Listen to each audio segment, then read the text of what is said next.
Imagine this. Someone you love is lying in a hospital bed, vulnerable, and they're completely dependent on the care and decisions of their healthcare team. You've trusted the doctors and nurses to do what's best, to act in your loved one's best interest. But what if they didn't? What if without your knowledge, a decision was being made that could harm them? And what if no one was willing to speak up? Have you ever felt like you or someone you loved weren't getting the care they needed? Welcome to It's Your Story to Tell. I'm Megan Babcock, dedicated to speaking up and creating a platform where stories that matter are shared. This season, we're going to explore some of the systemic failures in healthcare, but more importantly, we're going to highlight solutions. That exact scenario that I just asked you to imagine, I faced just 3 years into my nursing career. A provider made a decision that I knew was not in my patient's best interest. Others, they knew it as well, but fear kept them silent. I was scared, but I knew I couldn't stay quiet. So I spoke to the provider, and unfortunately, he dismissed me. I escalated it to leadership, and they ignored me. And I felt I had no choice but to file a formal complaint with the ethics board. Imagine standing there, advocating for someone's life, while the doctor whose decisions you were challenging sits right in front of you. The ethics board did rule in my favor.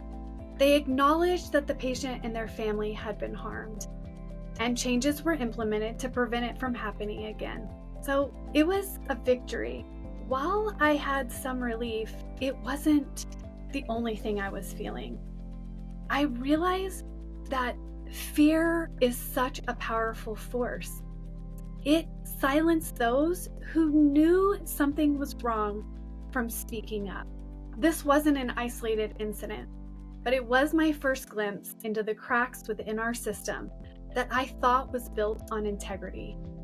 Over my 22 years in healthcare, I've seen those cracks get wider and wider.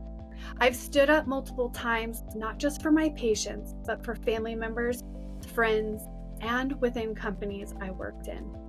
Then in 2020, when COVID hit, I saw something that I never thought was possible. The heart of healthcare, critical thinking, was under attack. Asking questions and seeking better answers were labeled as rebellion and not science. Healthcare workers who dared to speak up were silenced, shamed, or even canceled. It was a pivotal point for me. I realized I couldn't keep fighting within the system. So I stepped out. I pursued training in functional medicine and nurse coaching because I knew healing had to get deeper than prescriptions and protocols. True health is about the whole person, body, mind, and spirit. Fast forward to today, after 2 years of intensive training, I've built a practice focused on empowering people to take ownership of their health. I've partnered with innovative health tech companies to empower and support people in taking responsibility for their health. So here's what I want you to think about. Are you getting the care you need to thrive? If the answer is no, you're not alone, and you don't have to settle for frustration or disappointment. This season, we're sharing stories of resilience, people who refused to accept the status quo and found new paths to healing. We'll explore what's broken in healthcare, and more importantly, how we can fix it. Thank you for joining me on this new season of It's Your Story to Tell. If this topic resonates with you, I'd love it if you would share it with someone who needs to hear it. And remember, your health is your story. Let's make it one worth telling. Feeling trapped and increasingly debilitated by the very care meant to heal her, Katie Stafford reached a breaking point that would ignite a life-changing journey into integrative medicine and being a holistic healer, a path she didn't know would one day allow her to help someone close to her facing a cancer diagnosis. I'm Megan Babcock, and in this episode, we're going to hear Katie's story of frustration, determination, and how what seemed like an impossible situation became a blessing in disguise.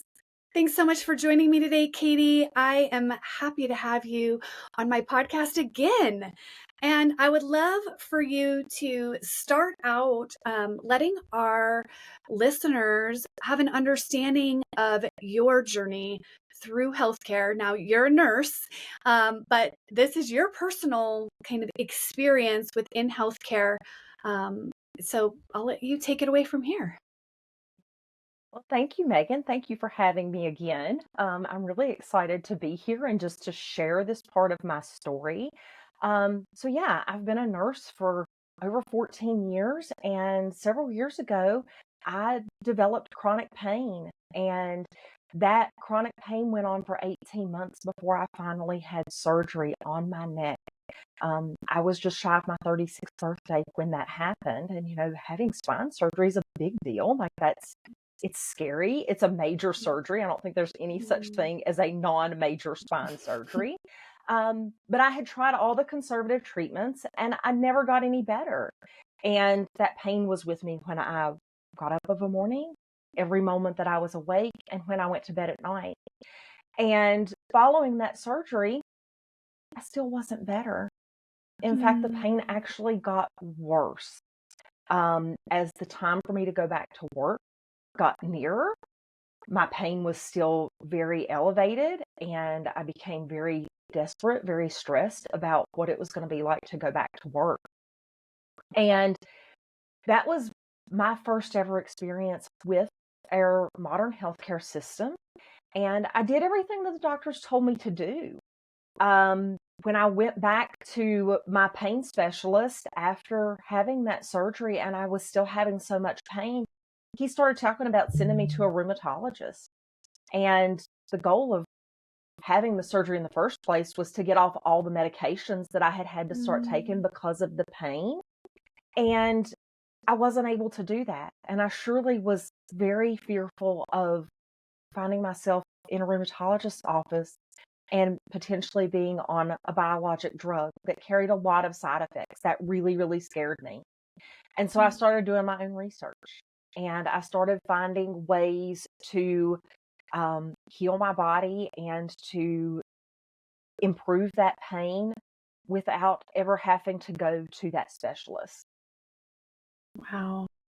Now, I follow you on social media and I know how open you are about sharing your journey, and that anxiety has been part of your journey. Was that before all of this? Did this impact that? How did that also, our body and our mental health are so tied. So how did that interplay go during this period for you? That is an absolutely fantastic question, Megan, and thank you for asking it. So I did have anxiety before that. Like, I had a lot of issues with anxiety prior to that development of chronic pain. But that experience, having gone through the 18 months of having that back pain, having the surgery, and then being no better on the other side of surgery, anxiety became nearly unmanageable for me. I became very depressed. I was on anti-anxiety and antidepressant medications, and it was like all of a sudden they all just stopped working. And I was very fearful. I cried so much during that time because anybody who has chronic pain can tell you that it is not a physical experience in and of itself. Like, it is a whole body, systemic, like mind, body, emotional experience. Yeah, I can only imagine. So here you are, you're a nurse. You have been in taking care of patients. Did it give you a new perspective of thinking about the healthcare system and potentially some of the shortcomings when it comes to acknowledging the mental and emotional toll that these surgeries, diagnoses have on the patient themselves?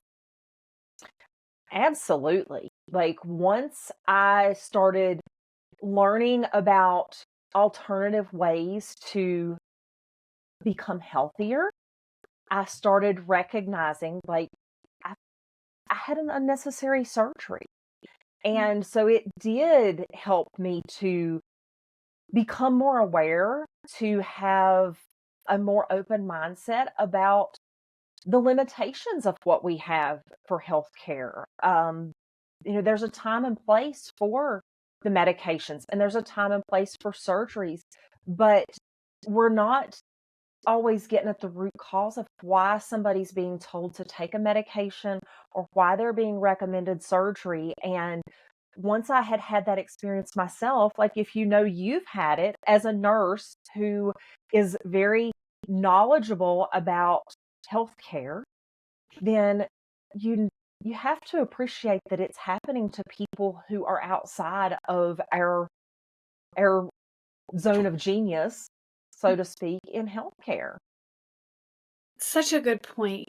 For those of you who are listening, you may be one experiencing being stuck in the healthcare system. You're either not getting better, or it's just constantly trying new medications, or increasing the dosage, but not seeing the desired outcome. And that could be very anxiety provoking, overwhelming. Like you want change, but the solutions that are being given to you just don't seem to be having the impact. So, Katie, tell me a little bit about your journey with integrative medicine, and what does even integrative medicine mean for those of you who haven't heard that term? Yeah. So, um, I didn't end up with integrative medicine initially. So my path really started with traditional Chinese acupuncture, massage therapy, doing my own work to really clean up my diet to avoid ultra processed foods, to begin eating more whole foods and seeking out as much organic as I possibly could. So really lowering the toxic burden of what was Mhm. going into my body. Um, Being sure to get out and have mindful movement, like all of the things. And it was actually a massage therapist that I was working with who introduced me to a naturopathic doctor that she saw. And that naturopathic doctor is who passed me on to integrative medicine. So, integrative medicine, I like to describe it as like the most beautiful blend of our conventional Western medicine alongside of more natural and root cause approaches. So it is a really holistic way of approaching patient care.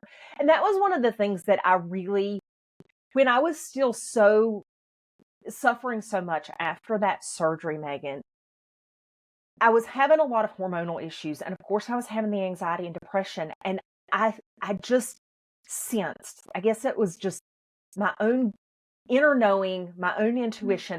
I knew that it was all connected, but I couldn't get anybody to look at me as a whole person. And that's what I so desperately wanted. And that's what integrative medicine did for me. They looked at me as a whole person instead of all these individual parts that required different care. We started looking at the bigger picture. They're very dedicated to looking at root causes. And so what's the underlying factor? And um, the thing for me was that my pain had very little to do with anything musculoskeletal. So really very little to do with my spine, if any, and very little to do with my muscles. It was a much we had to zoom out a whole lot further to really get at the root of why I was still having so many problems. But that's what integrative medicine does. It is that whole person approach that just really appreciates every part of what makes us human. So that mind, body, emotion, spirit, um, those parts of us. I love it. I love that you were empowered, really, right? Like to look deeper to understand what else could be going on here. I think it's so interesting, to actually be able to say it wasn't skeletal or muscular in its origin. And yet, the prescription that was given in your case was back pain, neck pain, pain medication, maybe some physical therapy. Not sure what they put you on in the regimen, but it's just very protocol driven, right? It's not about that personalized approach. Unfortunately, our care system really does not even allow for that personalized approach, because providers are having to see patients every 15, 30 minutes. Maybe you get 40 minutes if you're with a specialist, but they went to school to do something, surgery on this part of the body. So by the time you get there, their lens that they're looking at you through is that part of the body, your neck, your musculoskeletal system, and they're unable to really think out further than that because they don't understand it. They don't know it. So it makes sense, right? They're a specialist. They're looking at this one thing. So I love that you were able to, one, you started this journey, but then somebody was willing to point you in some different directions. And ultimately, you found a way to begin healing your body. Tell us a little bit about how is that going? I mean, what was that root cause that you discovered? Mm. So my healing is ongoing, and I believe it always will be. That's one of those things that we're not really. It's just not how we view um, the human body and health a lot of the time. So my healing's ongoing. I can tell you that my health is better now than it has been in maybe my entire life. But really thinking about what those root causes were for me, I had surgery, and just to really be transparent, I did have some herniation of the discs that were repaired. Um, but my diagnostics, my MRI never showed any definitive cord compression, but I had failed all the conservative treatments. So like you're saying, very narrow focused on what does the pain specialist that I saw, what does he know? Like he was a pain interventionist. So he did a lot of like steroid, epidural steroid injections, trigger point injections, things like that. And then the spine surgeon, he's very narrow focused. Like he was a spine surgeon. That was his job. But things that we worked on when I became a patient of integrative medicine that, I mean, they took time, but things like I had low magnesium levels, which Wow. somewhere around as much as 80% of the population of the United States may have low magnesium and not know it. So I had Which lower relates magnesium back to levels. our food source, right? Right. And our Yeah, soil they're being grown in. absolutely. Absolutely. The other thing that I think is really interesting that I love to share with people about my story in particular and the pieces of my puzzle is underactive thyroid. So integrative medicine doesn't simply look at what is considered normal when it comes to lab work. They consider what is optimal. So I have never had an abnormal thyroid study done, meaning that my thyroid labs have always been within that normal range. They were not optimal. And I was classically symptomatic hypothyroid from the time I was in high school. And it took 18 years for somebody to put me on some low dose thyroid replacement. And it made such a difference for me. Such a difference. Wow. Yeah. Those are such great examples of how, in your situation, the root cause approach was much more effective. We're here as nurse coaches. We're here as people who have navigated, in my own life, I was diagnosed with fibromyalgia and irritable bowel syndrome. And what I found was there was way more to the story. And our body is responding in a lot of ways to even the external environment. And like you said, the low magnesium, relating it to the quality of our food. And there's so many things that we could potentially do before we have to get to a medicine. And you have a medicine, you're using a thyroid replacement, but you would never have gotten that in the modern medicine where they're looking at this is normal for you. So I love how you highlighted we're looking at optimal.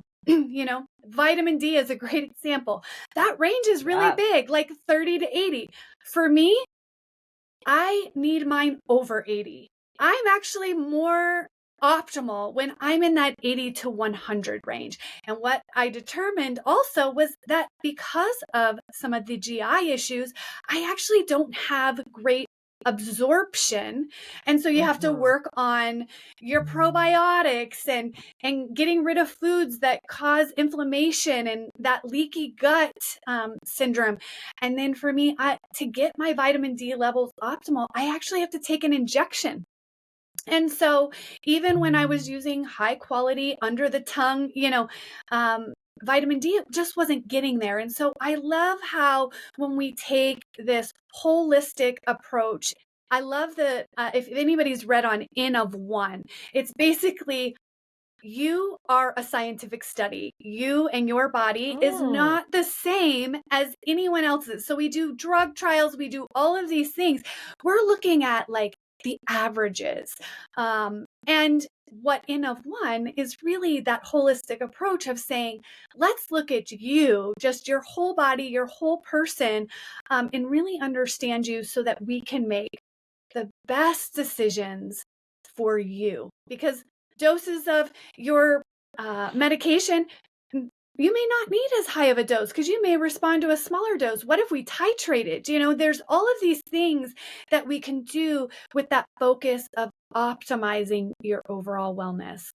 As we wrap up this episode, I'd love for you to just close us out by sharing a little bit about how, yes, that was a very hard and desperate time as you were walking through it, but how did that set you up for something that you never thought you would be dealing with?